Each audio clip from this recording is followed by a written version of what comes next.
tardes a todos los socios, amigos y simpatizantes del Ateneo Escurialense, a quienes nos damos nuestra más cordial bienvenida a la Biblioteca Manuel Andújar. Agradecemos también aquí a la Concejalía de Cultura de San Lorenzo del Escorial por proporcionarnos este espacio para desarrollar nuestras actividades. Solicitamos de la manera más atenta, por favor cierren sus teléfonos móviles o que los pongan en modo avión para no molestar la intervención de nuestro invitado. Hoy, la arquitecta Cristina García Rosales nos hablará sobre arquitectas pioneras. Realmente sería interminable nombrar a todas las mujeres que han participado de una forma u otra, de manera activa y arriesgada, en la producción artística de los siglos XX y XXI, también en siglos anteriores, aunque fueron invisibilizadas por la historia. Fotógrafas, pintoras, arquitectas, escultoras, cineastas, músicos, escritoras, escenógrafas, diseñadoras, etc. Hay para todos los gustos, y ya no está prohibida su entrada en las academias, por lo que arrasan en las llamadas bellas artes, igual que en otras profesiones. Así, la irlandesa Eileen Gray, la inglesa Alison Edmondson o la francesa Charlotte Pierron. Muchas de ellas trabajaron y fueron conocidas gracias a sus compañeros, como Alvar Aalto o Le Corbusier. Mathilde Celay fue nuestra primera arquitecta. Su excelencia y constancia fueron premiadas al recibir en el año 2004 el Premio Nacional de Arquitectura. Permítame presentarles un currículum de nuestra conferenciante, Cristina García Rosales. Es una arquitecta, activista, escritora y comunicadora. Se licenció en arquitectura en el año 1980 en la Escuela Técnica Superior de Madrid en la especialidad de urbanismo. En el año 1981 usó un máster de diseño arquitectónico en la Heriot-Watt University de Edimburgo, Escocia, con una beca otorgada por la Stevenson Foundation Scholarships.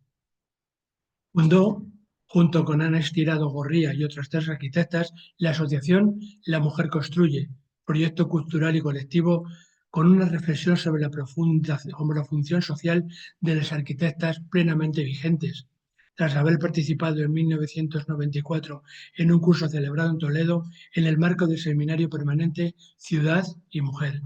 La Mujer Construye es un proyecto cultural y colectivo con una reflexión sobre la función social de la arquitectura plenamente vigente, que sin lugar a dudas han marcado el camino hacia la visibilización del trabajo de las arquitectas, tanto españolas como extranjeras, y ha impulsado a muchas profesionales de distintas disciplinas afines a participar en proyectos colectivos y exponer su labor.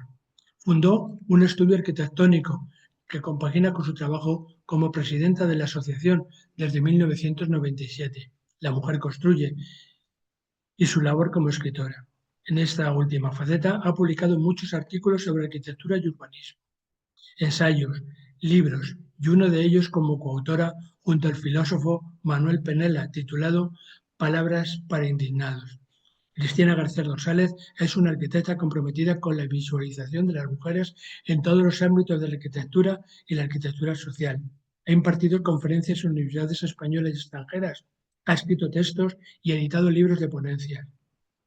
Tiene una obra arquitectónica cuantiosa y diversa que abarca desde edificios industriales y de oficinas, equipamientos y centros dotacionales hasta conjuntos de vivienda colectiva y unifamiliar. Entre todas sus obras podemos destacar los centros escolares en Burgos, en cargo del Ministerio de Educación y Cultura, las escuelas infantiles en la Comunidad de Madrid, algunos pabellones expositivos en Sevilla por encargo en la Expo 92, edificios deportivos en el Pasillo Verde de Madrid o centro de salud por encargo de Insalud. Actualmente, junto al arquitecto Félix Falcone, dirige la empresa Arquiplaneo, dedicada a reformas de interiores, arquitectura y gestión del patrimonio. Demos la palabra a nuestra invitada para oír su interesante conferencia. Gracias. Buenas tardes a todos los asistentes y por haber venido y por estar aquí conmigo en este ámbito, en este lugar que ya conozco porque he venido alguna vez a presentar algún libro que me presentó Pilar Rodríguez de la Serna, con lo cual es un lugar conocido y querido por mí, y también San Lorenzo. Doy las gracias a los asistentes y sobre todo al director del Departamento de Arte del Ateneo, Juan Manuel Caló, por su amable presentación y por darme la palabra ante esta especial tarde de primavera en el que deseo difundir la vida y las obras tan especiales también que la historia ha convertido, como él decía, en invisibles, las arquitectas pioneras. Pero antes de introducirnos en el meollo de la cuestión, les voy a leer un cuento sufí para explicarles el porqué. Un cuento que viene a cuento. Se llama Salvar estrellas. Había una vez un escritor que vivía a orillas del mar, una enorme playa virgen, cerca de un acantilado, donde tenía una casita en la que pasaba temporadas escribiendo. Una mañana, mientras paseaba a orillas del océano, vio a lo lejos una figura que se movía de una manera extraña, y al acercarse vio que era una muchacha que se dedicaba a coger estrellas del mar de la orilla y lanzarlas otra vez al mar. El hombre le preguntó a la joven: ¿qué estás haciendo? Ella contestó: recojo las estrellas que han quedado varadas y las devuelvo al mar. La marea ha bajado demasiado y muchas morirán. El escritor dijo: pero eso no tiene ningún sentido. Primero, es su destino. Al morir serán alimento para otros animales. Y además hay miles de estrellas en esta playa. Nunca tendrás tiempo de salvarlas a todas.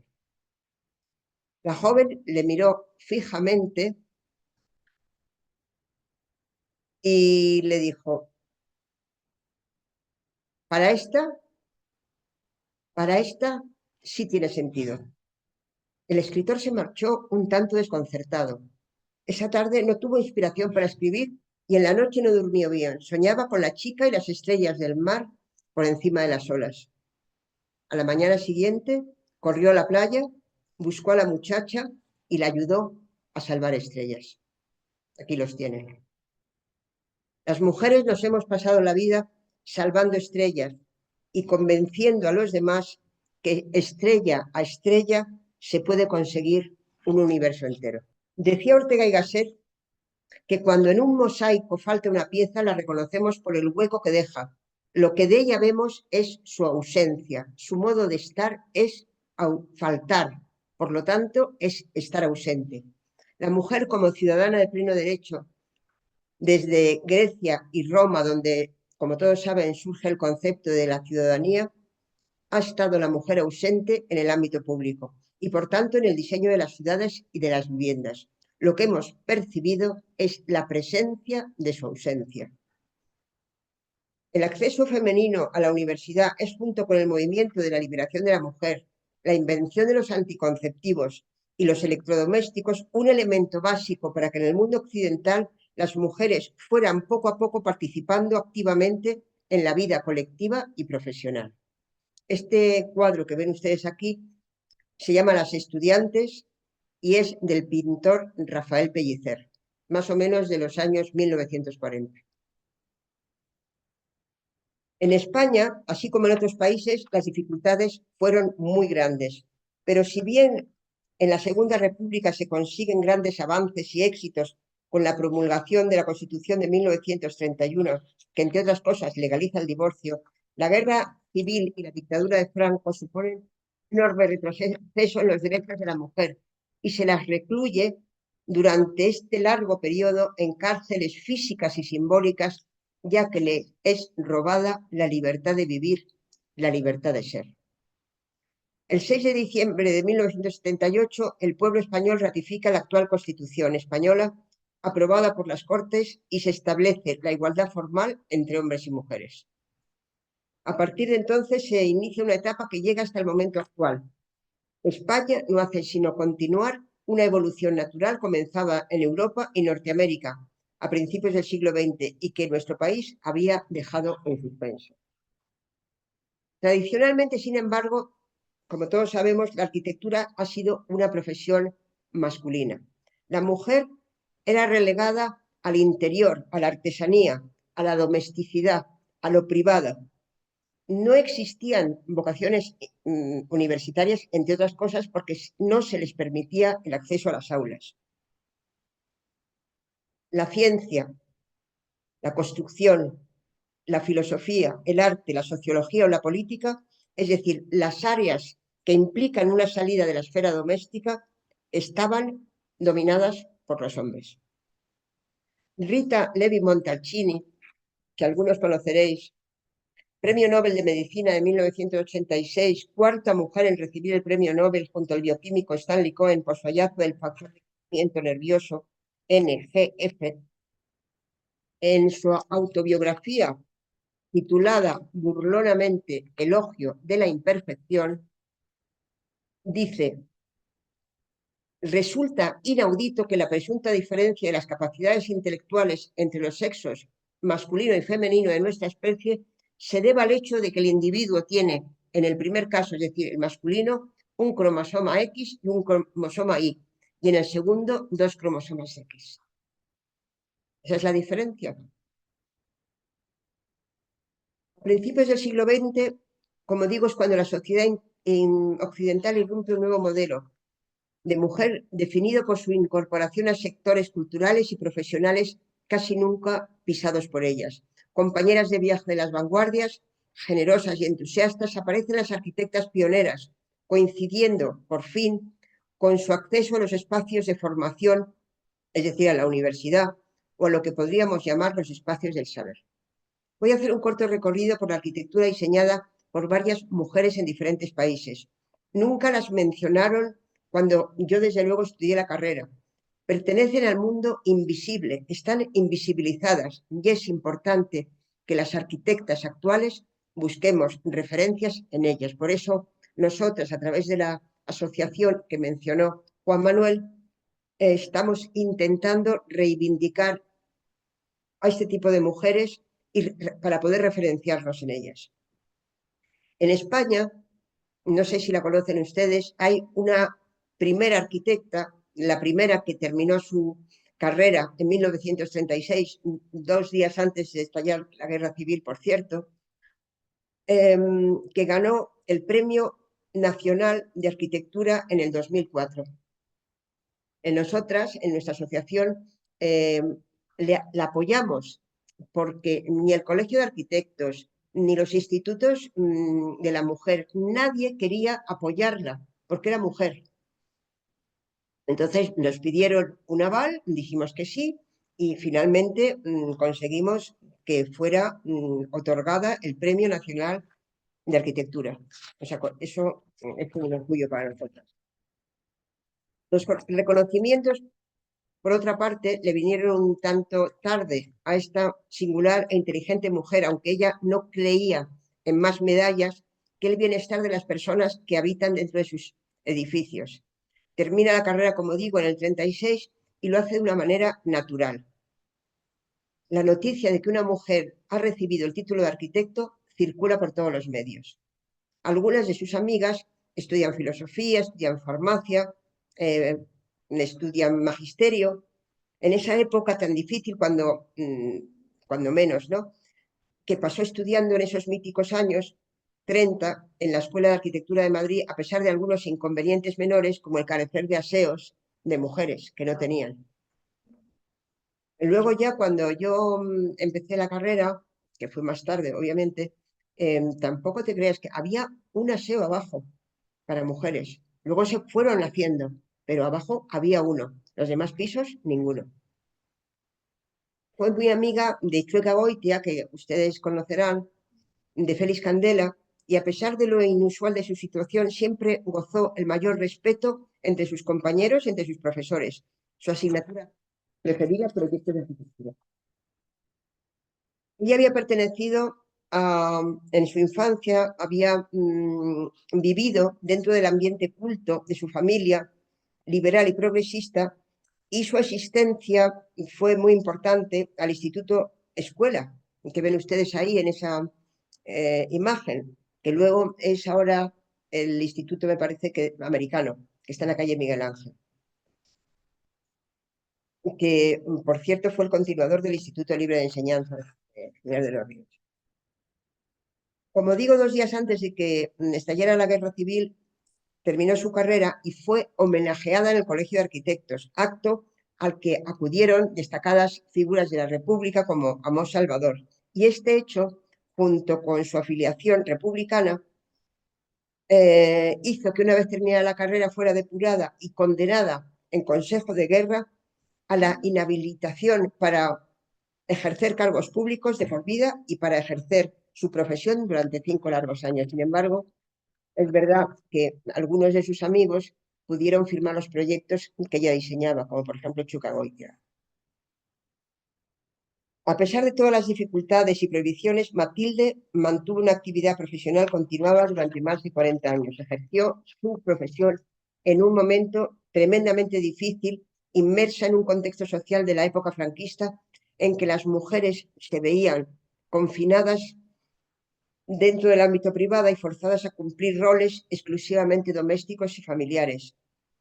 Sus hijos tampoco les gustaba mucho y cuando les dimos el premio de arquitectura fueron, porque ya estaba muy mala, a punto de morirse, y dijeron algunas cosas sobre ella como que les abandonaba un poco al estudiar su carrera, pero yo creo que a todas las mujeres que hemos estudiado carreras, a veces es muy difícil compaginar. Yo, por ejemplo, tenía a mis hijos, a mis hijas, en este caso, siempre dentro del estudio. Nunca tuve el estudio fuera de casa para compaginar ambas profesiones, pero es difícil, complicado. Entre sus más de 120 proyectos que se hizo pronto en un momento que tampoco le encargaban edificios ni viviendas, gente de aquí, eran los extranjeros, gente que venían de fuera, que veían que era normal en otros países que fuera una mujer la que diseñara arquitectura. Sin embargo, los españoles pues la ninguneaban, porque no entendían cómo una mujer pudiera haber terminado la carrera de arquitectura. Tiene muchos edificios que prácticamente no se conocen, pero todos ellos importantes, como la Casa Oswald, la Casa Benítez de Lugo, la Librería Turner de Madrid, y también diseñó algunos ejemplos con la técnica de Félix Candela, que como sabrán que tiene con el hormigón armado, hace una especie de cúpulas y bóvedas, y trajo la patente a Madrid, y la siguió luego su hijo. Esta es la Casa Oswald que ven aquí, y esta es la mesa de dibujo que un día que nosotras fuimos a visitarla para hacerle una pequeña entrevista, vimos y le preguntamos, le dijimos, ¿usted cree o crees? Porque los compañeros nos tratamos de tú. ¿Crees que hay alguna diferencia entre los hombres y las mujeres haciendo arquitectura? Y ella nos contestó, dice, claro que sí, hijas, claro que sí. ¿Tú crees que hay un señor que sabe dónde se mete la fregona en la cocina? Bueno, nos pareció un poco sesgado la cosa, pero dada también su edad, nos pareció, o sea, nos reímos y no le dimos tampoco mucha importancia. Pero es verdad que puede haber alguna diferencia que luego, que no es saber dónde está la fregona, hay alguna diferencia que luego al final de la charla apuntaré un poco.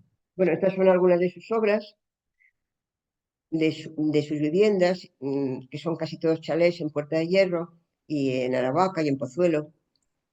Y una de las obras que tiene, que es importante, que lo ven ustedes a la izquierda, me parece que está a la izquierda, sí, a la derecha, es la casa donde vivía el piso, que está en Alcalá esquina Goya, y en la parte de arriba, en el círculo, tenía ella su estudio, que lo estuvo reformando.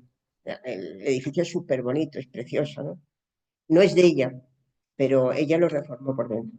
Por fin, después de muchos años de trabajo, en noviembre de 2008 murió y la asociación, la mujer construye a la que pertenece, le hizo un homenaje en la Universidad de Alcalá, que nunca fue a recoger el homenaje porque estaba ya muy malita. Dando un salto hacia atrás en la historia, nos trasladamos a finales del 19 para conocer a Sofía Hayden, una chilena ya anterior, porque la arquitectura en otros países empieza antes. La chilena se enfrenta, Sofía Hayden Benet se enfrenta en 1890 con muchas puertas cerradas en Santiago de Chile, razón por la que empieza a ejercer como profesora de dibujo técnico en un instituto de Boston. En esa época justo se organiza un concurso para elegir el arquitecto de un edificio que formara parte de la Exposición Universal de Chicago en 1893. Se trata de un pabellón para hablar de las mujeres y de sus logros y de sus derechos. Las propuestas de Sofía, que ven ahí en la pantalla, que se proclama vencedora entre 13 candidatas, es una propuesta muy de la época, no tiene, es muy bonita, pero no tiene nada de femenino. Es una propuesta como podía ser cualquiera. Pero los críticos, conociendo quién estaba detrás, empiezan a criticar y a decir que los rasgos femeninos del edificio están estropeando este pabellón, cosa que era absolutamente incierto. Finalmente, el Women Building, lo tenemos aquí, que es una revista, con una gran acogida, le halaga el edificio, pero Sofía recibe tantas críticas y tantas presiones que decide alejarse de la arquitectura para siempre.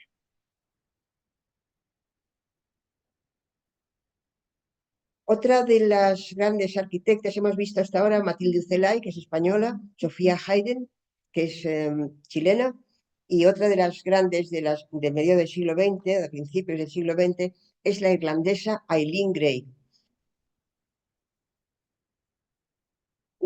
Trabajó fuera de la corriente general de la modernidad y trabajó sobre todo, aunque era irlandesa, en la zona del Cap Ferrat, cerca la Costa Azul, cerca de donde Le Corbusier tenía una cabaña que se llamaba Le Cabañón y donde murió, por cierto, ahogado Le Corbusier. Como a muchas mujeres se le negó el acceso a la universidad. Ya conocen ustedes que Concepción Arenal se tuvo que disfrazar de hombre para poder estudiar la carrera de Derecho en España. A pesar de tener Aileen un entorno privilegiado, eh, incluso las propias mujeres la dejan aislada.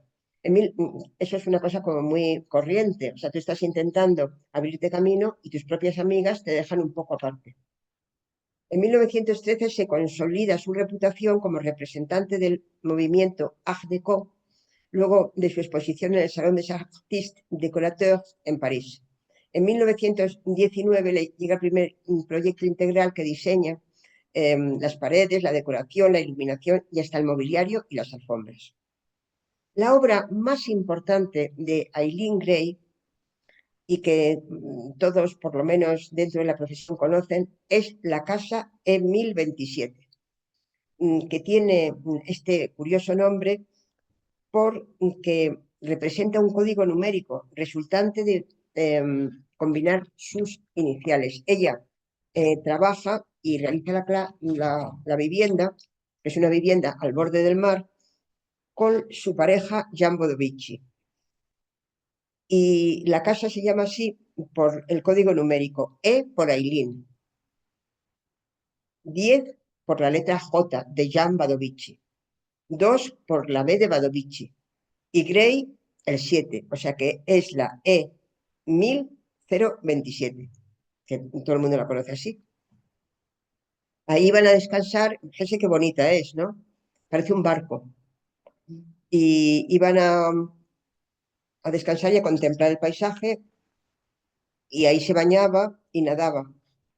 Es una construcción del movimiento moderno donde emplea muchos de los principios de Le Corbusier, que eran vecinos, aunque Eileen no consideraba la casa, como consideraba Le Corbu, como una máquina para vivir. Pues ya saben que Le Corbusier decía que la casa era como una máquina para vivir. Ella decía que no, que era una extensión de la experiencia humana. No es simplemente construir hermosos conjuntos de líneas, sino sobre todo viviendas para las personas. Las fórmulas no son nada, la vida lo es todo. Esta casa está construida sobre un acantilado. En el exterior, como ven, las ventanas de cielo a piso, abiertas al mar, dan luz y las amplias vistas, amplias vistas, pero también incluyen persianas, dos franjas de lienzos que protegen al interior de la casa, bloqueando la luz natural y enmarcando la privilegiada vista de la costa. Ahí la tienen, a la derecha, ¿no? Después de la muerte de Le Corbu, toda la zona fue declarada espacio moderno y considerada área de importancia cultural e histórica. Decía Eileen, uno debe contribuir y construir para el ser humano, para que pueda redescubrir en la construcción arquitectónica el placer de la autorrealización en todo lo que entiende y completa. Escribe Gray en un número de la Architecture Vivante en 1929. Jean Badovici, por cierto, era el editor de la Arquitectura Vivante, o sea que le ayudó mucho en este caso. Eileen no utiliza la planta libre. Sus espacios interiores no se revelan inmediatamente. Las habitaciones son espacios a la espera de ser descubiertos. Tales condiciones le llevan a innovadoras soluciones como closets que se abren para convertirse en muro, el sofá y la sala de estar se convierten en una cama. Todo en esa época donde se diseña hasta el mínimo detalle de las puertas, de los herrajes, de las camas, de las sillas. Todo está diseñado por los arquitectos. Después de la guerra y hasta su muerte en el 76 sigue trabajando como diseñadora. Finalmente fallece el 31 de octubre a los 98 años de edad, o sea que vivió muchos años. Yo lo creo. La siguiente arquitecta fue con la que yo empecé la tesis doctoral, que desgraciadamente no pude terminar porque tuve que mantener a mis hijas, pero me la conozco bastante bien. Se llama Aino Marcio Aalto y era la primera mujer de Alvar Aalto, un finlandés que le llamaban la luz del norte, porque cuando eran jóvenes la conoció, se fueron al Mediterráneo a descubrir la luz del norte y la arquitectura de esa época. Y todo eso influyó mucho en él y en ella. Muchos conocen a Álvar Aalto, seguro que muchos de ustedes les suena o conocen a Álvar Aalto, pero muy pocos conocen la trayectoria de esta mujer tranquila que diseñó objetos, muebles, como los que ven en la imagen, amante de la arquitectura, del arte vanguardista, de la educación montessoriana con la que educó a sus hijos, y casi siempre, por propia voluntad, a la sombra de la luz del norte. Por eso yo la tesis la titulé A la sombra de la luz del norte, que fue muy criticada, porque me decían, ¿qué es eso de que está a la sombra de la luz del norte? Está el sol, pero es una metáfora, porque ella no quiso nunca manifestarse como alguien importante, estaba siempre, tanto es así, estaba siempre a la sombra, tanto es así que cuando tuvo cáncer no se lo dijo a su marido. El historiador Gideon, que fue amigo de la pareja, dijo que Aino era plácida como los lagos y las selvas finlandesas de la que procedía, y también activa como solo las nórdicas sabían hacerlo. Álvar y Aino trabajaron, se enamoraron y vivieron juntos y juntos diseñaron. Algo dificilísimo de hacer todos juntos y seguir juntos. Trabajar, tener los niños, estar en el estudio, y se lo digo por propia experiencia. Pero ella, que era una mujer tranquila, la manera de las mujeres de su época, permaneció detrás, como digo, no quiso significarse mucho y aún así los expertos reconocen sus diseños y su buen hacer arquitectónico en la primera época altiana. La segunda fue un desastre.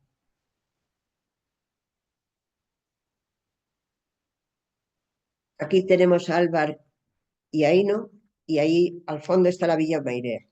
La Villa Mairea es una de las obras paradigmáticas de la arquitectura que diseñaron juntos y con el matrimonio Gulichen, que eran sus amigos, y María Mairea Gulichen, que da nombre a la casa, la Villa Mairea, junto con su marido y junto con Álvar y Aino, trabajaron juntos en esa vivienda importantísima dentro de la arquitectura actual. La Villa Mairea está en Normarkuku. Es una de las obras más conocidas, además de un proyecto emblemático de la modernidad que combina el vernaculismo y la tradición a través de las formas orgánicas de los materiales con la esencia más pura del funcionalismo que ellos habían aprendido en sus viajes por el Mediterráneo. Parece que está orquestada por varias manos. Ya lo ven ustedes, un poco de madera aquí, una chimenea allá, una ventana que está rasgada. Tiene, o sea, tú la ves y la estudias en profundidad y te das cuenta y dices, bueno, esto es una locura. Y es que está diseñada por varias manos. no tiene una unidad total. Pero bueno, eso le hace muy atractiva. Nosotros cuando fuimos a Finlandia, yo fui a Finlandia en busca de la arquitectura, nos perdimos y cuando llegamos nos dijeron, no pueden ustedes seguir, no pueden ustedes seguir porque esta casa tiene unas visitas que solamente son de 3 a 4 de la tarde. Digo, pero es que nosotros acabamos de venir de España y precisamente hemos venido a ver la Villa Mairea. Lo sentimos mucho, pero esta casa no pueden entrar. Entonces, bueno, dado que ustedes han venido a España, pueden entrar 10 minutos. Entramos 10 minutos, lo vimos a todo correr, vimos la famosa escalera que ven ustedes aquí, que fue diseñada por Aino, porque cada uno diseñaba una cosa, con en los palos del abedul, que es el árbol que aparece todo el rato en esos bosques que hay en Finlandia. Aquí la tenemos a Aino y a Mairea, un día tranquilo de verano, observando la naturaleza. Y la piscina, que no la ven ustedes, pero que se ve un poquito al fondo, es la primera piscina en forma de riñón que se construyó. Ahora hay muchas piscinas en forma de riñón. Esta fue la primera. Complejidad, por tanto, superposición de distintas ideas en distintos lugares, composición por partes, dando un bellísimo resultado repleto de matices, todo resulta obvio al pasearse por la Villa Mairea. Esta es la puerta que yo les decía, que cuando llegamos estaba lloviendo y nos dijeron no pueden pasar. Y esa es la escalera famosa que diseñó Aino, porque cada uno, como les digo, diseñaba algo. Por eso tiene ese interés, porque parece que está orquestada por diferentes manos y lo está. Ella además se dedicó a la construcción de edificios de pequeña escala, especialmente Villa veraniegas. El principal de ellos fue su casa en verano, que lo ven ustedes, la que está ahí a la izquierda, y la otra también, que es una muy sencilla, que a pesar de su modesta escala y de las características clásicas, combina los modos clásicos y los vernáculos. Además, Aino diseñó, perdón, una vivienda mínima. En ese momento, los pisos tenían cocinas enormes, pero cuando ya termina la guerra y empiezan con la vivienda mínima, tienen que diseñar para todos y construir cocinas pequeñas, como esta que ven ustedes aquí, que está a la izquierda. La que está a la derecha no es de ella, es de una arquitecta vienesa, de la que no vamos a hablar, pero es muy conocida porque fue la que diseñó la famosa cocina de Frankfurt y se llama nada menos que Margaret Schutze-Lizoski, con mucha paciencia, mucho orden. Las cocinas eran espacios mínimos de 7 metros cuadrados como mucho, que es, por otra parte, lo que hoy tiene que tener como mínimo una cocina de una vivienda normal. Como mínimo. Luego tienen más. Y es una cocina funcional. Cada sitio y cada lugar de la cocina tiene un espacio para meter cubiertos, la cocina, la lámpara. O sea, todo está diseñado hasta el milímetro. Esta es la cocina de Frankfurt y esta es la cocina que diseñó Aino. Además, los Aalto en 1935, junto con los Gulischen, que eran sus íntimos amigos, crearon una empresa dedicada a la industria doméstica que se llama Artec, Arte y Técnica. Muchos de ustedes lo conocerán por los muebles que aparecen en muchos lugares y sobre todo por los vasos, que también se venden en IKEA, que son esos vasos de cristal. No, pues todos esos vasos los diseñó Aino. Otro de sus primeros proyectos que realizaron juntos Aino y Alvar, es el pabellón finlandés de la Exposición Universal de Nueva York, que es absolutamente moderno, aunque se construyó en 1938. El pabellón finlandés de Nueva York fue asignado a los Altos tras un concurso. La relación entre el exterior y el interior se pierde completamente en este proyecto. Ven ustedes este enorme espacio que forma como vitrinas para exponer todas las cosas que querían ellos exponer en el pabellón. Es una maravilla. Sanatorio de Paimo, que es un sanatorio de tuberculosos, la biblioteca de Viipuri. En el Sanatorio de Paimo, que es un sanatorio de tuberculosos, También nosotros fuimos, también nos perdimos y se podía entrar tranquilamente, abrías la puerta y aunque era un sanatorio de tuberculosos, pasen, pasen. La gente tosiendo y nosotros pasando por ahí. O sea, como tienen los finlandeses esa cosa especial, por una parte son muy rígidos y por otra parte son como muy flexibles. O sea, cuando, por ejemplo, tienen que coger un autobús a las 5 de la mañana, pasa un autobús y está el semáforo en rojo, no se les ocurre pasar, pierden el autobús. Eso a mí me lo han dicho y me lo creo, porque son gente tremendamente rigurosos y tremendamente disciplinados. Nunca van, como ustedes sabrán, a más de lo que indica la prohibición cuando vas en coche.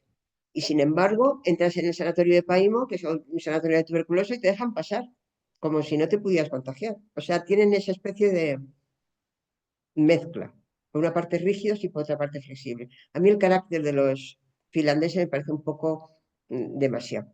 La desaparición de Aino marcó un punto de inflexión en la arquitectura de Álvaro, aunque se casó inmediatamente al cabo de un año con otra arquitecta, no recuerdo ahora su nombre, que era, no tenía nada que ver con Aino, que le imitaba, le decía, haz el diseño tal como yo te lo he indicado, y ella lo hacía. Mientras que ahí no tenía su propio estilo y no se dejaba mandar, digamos, por su marido. Pero el hombre se casó y su arquitectura cambió. Ya no fue la misma. Fue un hombre muy importante, trabajó en Estados Unidos, hizo muchísimas cosas, pero esa primera época de la Villa Mairea, del pabellón de Finlandia, del sanatorio de Vaipuri, nunca llegó a tener esa calidad que tuvo la primera época. Aquí tenemos diversas vasijas y platos y vasos y jarras de ahí. Y ahora voy a dar un saltito y voy a hablarles un poco de Lina Bobardi, una arquitecta italo-brasileña que nació en Roma y murió en Sao Paulo en 1992 y nació en 1914. Trabajó con Gio Ponti, fundador de la revista Domus, que muchos conocerán, ciudad que abandonó en 1943 y que se escapó milagrosamente de la muerte tras destruir su estudio un bombardeo precisamente aliado. A mediados de la década de los años 40 se traslada a vivir en Brasil, donde se convierte en una de las figuras más representativas de la cultura brasileña del siglo XX a través de la intensa labor arquitectónica y del diseño popular que llevó a cabo a lo largo de su vida. Una de las obras suyas más importantes es la Casa de Cristal, que ven ahora en esta imagen. La Casa de Cristal la proyectó y la construyó en Sao Paulo, una residencia para ella y para su marido, una de sus obras más conocidas, un bello ejemplo de integración en la naturaleza, con múltiples lecturas que aparece como una fusión meridional entre la Douglas House de Meyer y la Villa Savoy de Le Corbusier. Supo comprender la esencia de la tierra donde vivió y se imbuyó, se dice, ¿no?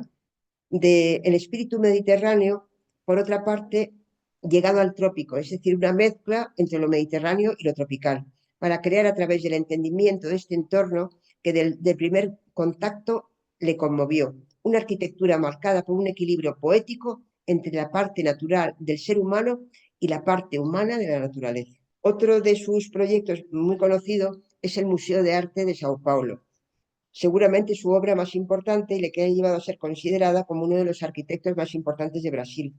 Este edificio, calificado por algunos como la arquitectura de la libertad, rompe con todos los museos propuestos porque tiene una forma muy especial, como ven ustedes, ¿no? Es como si las dos vigas intentaran sostener ese espacio grande de cristal. En Sao Paulo no existía ese tipo de arquitectura. Tras su muerte, la fundación que lleva su nombre realizó una importante exposición que aquí ven ustedes y que fue llevada por diferentes partes del mundo. Su mirada aguda, profunda, logró desechar lo superfluo y descartable y revelar la esencia de la vida cotidiana de los pueblos a través de sus objetos y de su universo construido. La mirada como una herramienta que nos guía. Ese tema de la mirada y del oído que escucho es algo muy característico de la arquitectura de las mujeres. Una arquitectura que escucha y una arquitectura que tiene otra mirada diferente. Vamos ahora con una arquitecta de nuestra época que acaba de morir hace relativamente poco y que todos ustedes conocerán, que es Zaha Hadid. Zaha Hadid seguirá siendo una de las arquitectas más relevantes de la historia. Su legado es indiscutible y su proyección a nivel mundial marcó una nueva era en esta industria de la arquitectura. La arquitecta nació en Bagdad, es decir, era iraní. En 1950 cursó estudios de matemáticas en la Universidad Americana de Beirut y en 1972 se trasladó a Londres para ingresar en la Asociación de Arquitectura, donde se graduó. Para este año había fundado ya, en 1989, su propia oficina en Londres, Zaha Hadid Architects, despacho que la llevó a convertirse en un icono de lo que fue luego más adelante. Basó su obra especialmente y principalmente en la arquitectura, el paisaje, la geología. Su trabajo integró el uso de las tecnologías innovadoras que a menudo dieron como resultado inesperadas y dinámicas formas arquitectónicas topológicas. Es decir, el espacio topológico es aquel que no tiene tres ejes, X, Y y Z, sino que, como dijo Einstein, es como una ameba visto por dentro. Entonces, este espacio, por ejemplo, tiene tres ejes, X, Y y Z, y casi todos los edificios modernos tienen esa característica. Sin embargo, los nuevos, como los que hace Zaha Hadid, como el edificio de Bilbao de Frank Gehry, es un espacio topológico. Se recorre, no se mira, es dinámico, no es estático. Es una manera nueva de entender la arquitectura basada fundamentalmente en la naturaleza, porque la naturaleza no es topológica. No se ven tres ejes X, Y y Z, se ven amebas, se ven formas, se ven árboles, como si fuera una espiral, como los planetas. Todos esos no tienen tres ejes. Y Zaha Hadid intentó, por medio de la tecnología, porque si no, no lo hubiera podido conseguir, realizar esos espacios topológicos que a todos nos impresionan. O sea, por ejemplo, el Escorial, el monasterio del Escorial, no es topológico, es completamente euclidiano. Entre los principales premios que ganó en su vida está el famoso premio Pitzer, lo cual no quiere decir nada. A mí el monasterio del Escorial me parece un edificio maravilloso. El premio Pitzer fue considerado el reconocimiento más importante de su disciplina y lo convirtió en la primera mujer que lo ganó. Ganó también el RIBA, Stirling Prize, el Orden de las Artes y las Letras de la República de Francia, el Premio Imperial de Japón y fue nombrada Dama Comandante de la Orden del Imperio Británico en 2012, donada con el RIBA Royal Gold Medal, convirtiéndose en la primera mujer en recibir este honor. Es decir, que fue una mujer muy importante en su momento, de todo reconocida, con esas formas tan alocadas, tan topológicas, que muchas de ellas no se llegaban a construir porque era imposible construirlas, algunas sí. Su trabajo no se limitó tampoco a la arquitectura, principalmente. También era creadora de su vestimenta, de esta manera de trabajo para marcas de prestigio, en zapatos, en sortijas, colecciones de joyas para Cáspita o George Janssen, diseño de frascos de perfume, etcétera, etcétera. Sin embargo, personalmente no es el tipo de arquitectura que a mí me interesa, aunque reconozco su valor. Muchos arquitectos y arquitectas abogamos por un diseño más apegado a la tierra, más humano, un diseño que no sea una escultura, sino donde el ser humano se sienta acogido y respetado, es decir, lo que llamamos lugares, un lugar donde uno va y desea volver, como por ejemplo pues el monasterio del Escorial, uno va y desea volver porque hay algo que le acoge. A lo mejor es el ambiente telúrico que tiene, la historia que tiene, pero si vas, por ejemplo, al aeropuerto de la T4, tú vas, coges el avión y te largas, pero no te apetece volver. Eso se llama un no lugar, mientras que el monasterio del Escorial es un lugar. Esa es la diferencia. Y a mí me parece que hay que abogar por los lugares, no por los no lugares. Es decir, arquitectura diseñada para todos y sobre todo para vivir y soñar. Para terminar, quiero decirles, después luego ustedes pueden comentar algo y hacer alguna pregunta, ¿cuál es el panorama de las arquitectas actuales? El panorama actual de las arquitectas en todo el mundo eh, se refleja hacia un cambio gradual, hacia una mayor visibilidad y reconocimiento, aunque persisten desafíos significativos todavía en igualdad de género en el sector. Cada vez más mujeres están dejando huella en proyectos arquitectónicos significativos. Arquitectas como Carme Pinós, que ven aquí ustedes, que es española, catalana, Odile Deck, Denise Scott Brown, han destacado por su influencia y han liderado en el campo. Pinós, por ejemplo, también ha recibido el Premio Nacional de Arquitectura, cosa antes impensable. O sea, la primera mujer que recibió el Premio Nacional de Arquitectura fue Matilde Uzelae, en 1988, en 1998, o sea que es relativamente poco. España muestra una paridad, sin embargo, en la matriculación de mujeres en arquitectura, con un 50% de estudiantes mujeres, aunque representan solo el 28% de los arquitectos colegiados y, por tanto, trabajando.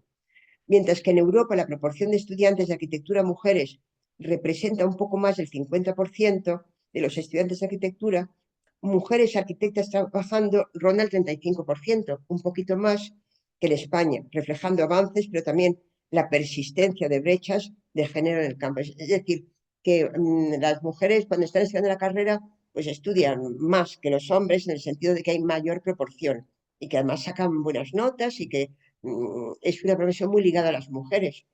Pero luego a la hora de construir y de formar un estudio, por todas esas trabas que tenemos las mujeres, aunque cada vez hay menos, pues se quedan en sus casas y todavía les cuesta un poco de trabajo, cada vez menos, formar un estudio. En definitiva, la brecha se va cortando entre arquitectos hombres y mujeres, y aunque es muy difícil decir qué aportamos por el poco tiempo que llevamos trabajando, las mujeres en general tenemos dos cosas más importantes, o dos cosas que son características. Una es que tenemos más en cuenta a los usuarios que van a habitar los espacios que diseñamos. Es decir, que tiene un sesgo muy humanista. Es una generalización que nosotros hemos hecho en La Mujer Construye, pidiendo información que cada una de las arquitectas que presentaran sus proyectos, porque hicimos luego una exposición y una serie de libros de proyectos diseñados por mujeres a través de una beca que nos dio el Ministerio de Fomento, y vimos que una de las opciones que ellas decían todo el rato era que tenían un diálogo con los usuarios o con los clientes de arquitectura antes de realizarla. Es decir, que tienen un sesgo humanista y se puede considerar que es una arquitectura que escucha. Y no es solamente, como muchos dicen, que es una arquitectura la que tenemos las mujeres solamente para las mujeres, para nada. Es una arquitectura diseñada para todos, para los hombres, para las mujeres, para los ancianos, para los disminuidos, de todas las clases y condiciones sociales, culturales, teniendo en cuenta sus necesidades. Términos como igualdad, sostenibilidad o acogimiento, de eso que decíamos antes de los lugares y los no lugares, son habituales en los diseños de las mujeres. Podríamos decir, para terminar, como ya he dicho antes, que es una arquitectura que escucha. Muchísimas